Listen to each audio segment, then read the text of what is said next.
This is called a coast of fine-tooth beachcombing, Langstone Bay, Hampshire.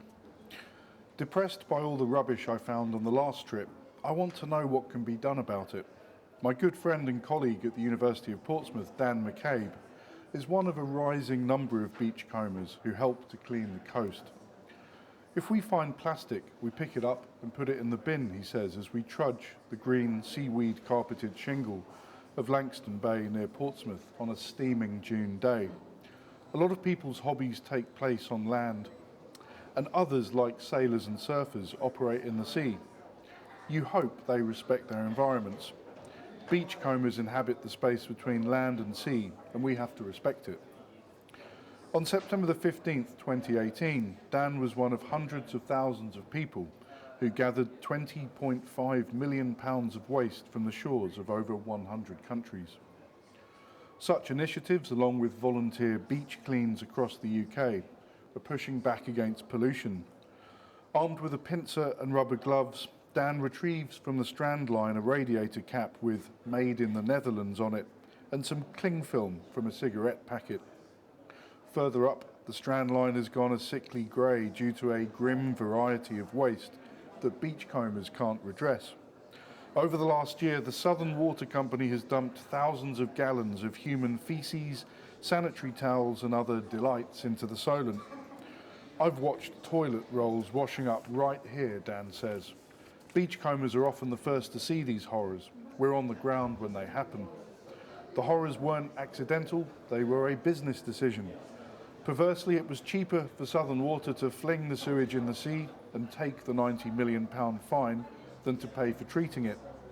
Amongst the casualties may be the dead crabs we tread past, although the one that looks like it's had a circular chunk bitten out of it has probably been whacked by a predator. A Cancer pagurus has expired with its front claws bound by an alloy of seaweed and shrink wrap. There is, of course, more to beachcombing than litter collection. Dan has amassed a trove of oyster shells, hagstones, Victorian bottles, left over from a now obsolete bottle tip, cod marbles, used to stop fizzy drinks going flat from 1872, 1930s clay mustard pots, and barrel-shaped glass Shipham's jars dating from the 20s to the 50s.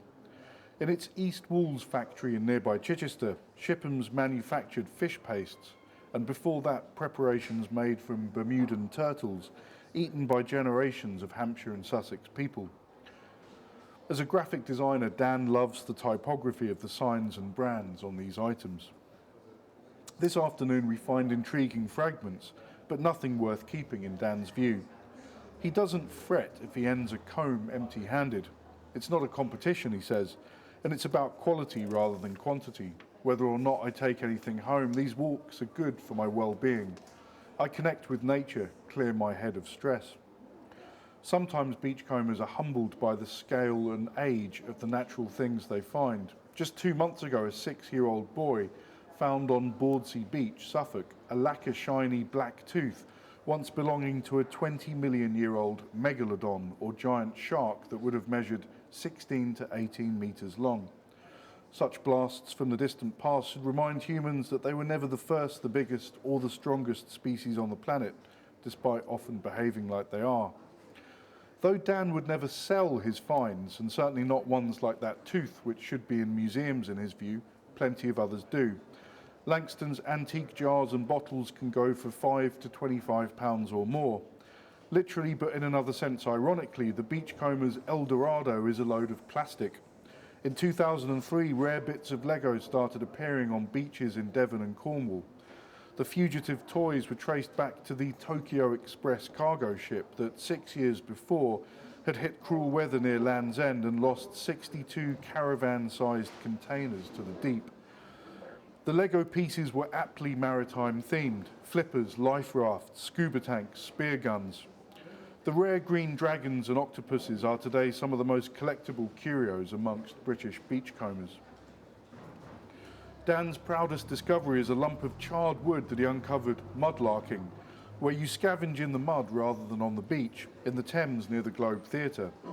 He suspects it goes back to the Great Fire of London, 1666.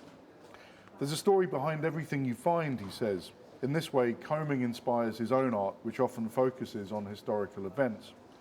But he also appreciates nature's creativity. He pauses and reaches down to a thing of beauty that my untrained eye has missed. It's a perfectly smooth, silvery triangle of glass. Sometimes the ocean fashions something that looks like it's been crafted by a human, he says. This looks so good because it's been washed and bashed and contoured for who knows how long. Nature also aids beachcombers by, as Dan puts it, sorting objects out by size and weight. The waves will transport the lighter things higher up the beach. The heavier, more interesting stuff will be nearer the water. But some round here aren't satisfied with what the ocean gifts them.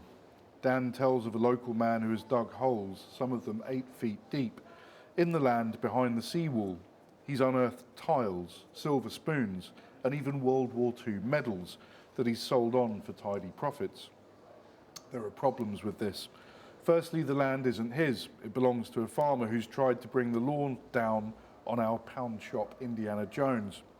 When the Rozzers come, he once told Dan with a cunning wink, I just jump on me bike and scarper. My mental portrait of him morphs into a spiv from an Ealing comedy.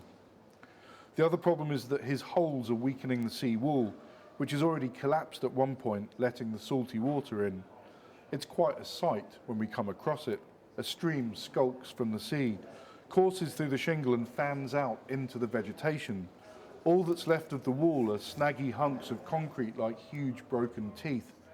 Black seaweed clings parasitically to fences and the roots of trees.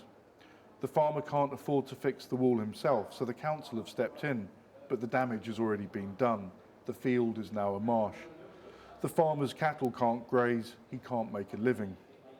The farmer's plight may be a parable for our times. Beat a nest of snakes and you'll get bitten. Beat the ecosystem and the sea levels will rise. Don't protect yourself and the sea will beat you back inland. In the case of Langstone Bay, the failure to protect is compounded by the greed of that beachcomber. But luckily, most beachcombers harmonise with nature. We need them.